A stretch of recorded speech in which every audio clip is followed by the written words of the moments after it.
Hey, this is Perry's Hotter, your friendly neighborhood mangaka in the making a manga review for you today. Today we'll be reviewing Assassin's Creed Blade of Shao. This is volume 1, and this is the only book that is out right now, just volume 1. And I finished reading it today, and it ends on a cliffhanger, but it doesn't give any date like manga usually does. Usually manga gives a date for when the next volume comes out, but it doesn't list a date of all, but it does end in a cliffhanger in the middle of this story arc. So that tells me that they want to make another one, but I don't know, maybe it may be dependent on the success of this first one. So, and basically I will be going over the first chapter for the most part, and maybe a little bit of the whole book. And if it's a series you're thinking about reading, or maybe you didn't know about and didn't intend on reading, then hearing spoilers might be just the thing to make you decide whether you want to read it or not. If you've already read it, then just sit back and enjoy my commentary, analysis, and what I think of this book. And so I usually don't I usually don't have high hopes for these types of books. Books that are basically licensed or spin-offs that are based on an existing property, and was kind of proven right about this one, just because, for one, it's kind of like it's just extra content. It doesn't really matter. It has nothing to do, it's not going to be a continuation or play into the main continuity of the games. You're right, because why would they do that? This is going to be its own thing, self-contained, and they're not going to do anything like just real crazy usually. And in this book, they don't. They keep it pretty tame. So the first chapter starts out pretty good. In the middle of this, all right, we have some happening, and then immediately goes into.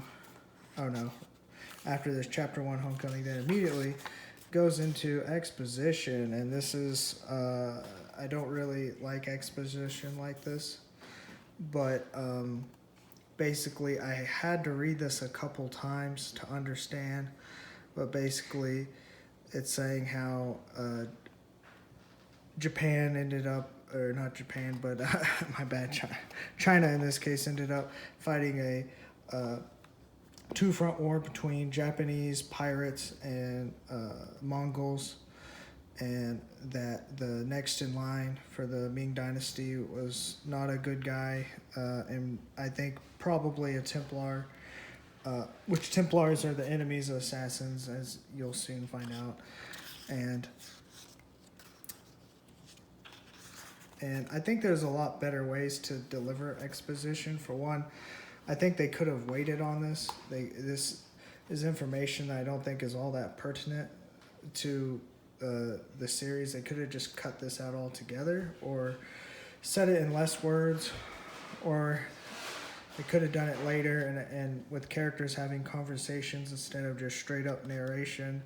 Me personally, I'm not a fan of that. The rest of the time when they do exposition is much better. But I will say one thing about this book while reading it is it has very good paneling from panel to panel. It flows very good, except for when it gets to the action. The action isn't bad, but the paneling's not as good at the action. It's just kind of adequate. And so we're learning about this protagonist here, this female assassin. What's her name? I forgot her name. Yeah, the names, you're probably not going to remember the names, let alone know how to pronounce half of them, is another thing.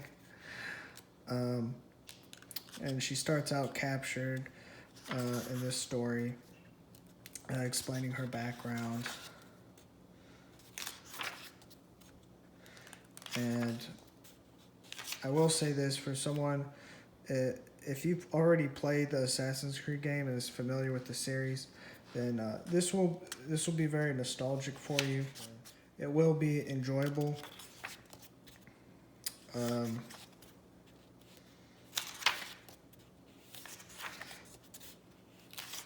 And the thing about this story is you've seen this type of story before if you've played Assassin's Creed. There's nothing really original about it. They just take stories from the game and change the settings and characters. And if you're okay with that, then you'll probably like this. If you're an Assassin's Creed fan, you might get some enjoyment. If you like an old familiar story that doesn't do anything too crazy, you'll probably like this. I will say probably the most original thing of this story is when it gets to the modern day part, when it's finally revealed. And it's funny, I was so invested in this the past, I totally forgot about the animus, and that this is sci-fi. And it's funny because even when this chick here, the scientist, is explaining the animus to her, who is her first time in the animus, she even says sounds kind of sci-fi. Everyone's reactions to playing or reading the Assassin's Creed for the first time. So I got a kick out of that. And so this first chapter does a good job of establishing what Assassin's Creed is about and what you'll do. And if you play, and it's very standard, basically. And the assassins in the past, during the past part, just like go kill the guy, find the artifact. But here, where it begins to differ is the character is kind of like Desmond from the first Assassin's Creed, except that she has no knowledge of the assassins or the Templar Order, whereas Desmond did know, but he didn't want any part in it and ran away and was kidnapped. But here, she is being used much like Desmond, but she thinks she's being helped. And obviously here, this is the Abstergo logo. The Abstergo is the Templar Order in the modern day part. I was debating whether or not to, if I should spoil that out, but it's not really much of a spoiler. And the first chapter doesn't really end on much of a hook.